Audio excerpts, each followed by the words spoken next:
Hello and welcome to this month's Maggie Moment. I want to just go back and revisit toddlers and toddlerhood because I keep on seeing incredibly desperate messages from parents of toddlers wondering what they're doing wrong and that they have naughty children. And I really want to bat for our toddlers. So what we actually know is they're biologically wired inside them to use all of their senses through movement to explore this world. Remember, they don't know this world. And that's how they learn it, by touching, putting things in their mouth, smearing things, including your face cream. They want to hear things. They want to climb on things. They want to jump on things. They want to run away from you at times. And it looks like bad behaviour made by a choice. It's not. They can't make intentional choices to well over 3, closer to 4.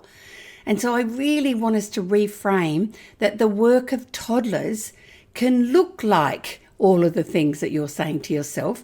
And your job is not to stop or contain those explorations of the world. It is to allow them to do it in a way that still means they stay safe. Now, I want to just put one more thing in there, that you are the decoder of their sensory exploration. So let me give you an example, and why I'm a huge advocate for toddlers having bare feet more often, is that if they walk out onto a footpath or something that's a bit warm, and if you go, oh, hot, and their brain is working, oh, is that what hot feels like on my feet? And if you do that a number of times, and that's the other thing, they have to do these things over and over and over again. It's not that they're not listening to you.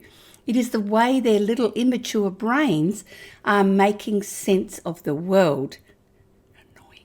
Okay, so if they've not had that experience, and even as a 5-year-old walk out onto a hot footpath or pavement, and you have not given them the information that that's hot, they can get 3rd-degree burns. So our job as grown-ups is to help them decode the experiences they have. And that's why every now and then, sometimes just words of observation like, you're finding it really hard to sit still right now, aren't you? Or you want to run around right now. Yeah. So we validate what they might be wanting to do. Maybe if that's not convenient right now, because you're in an aeroplane, you might try and explain that. But if they have a meltdown then because they're not able to do it, that is because they're driven by egocentric drive. That means they want it because they want it, right? That means my cup, at the moment with one of mine who's nearly 2, it's my nanny, my mummy, my daddy.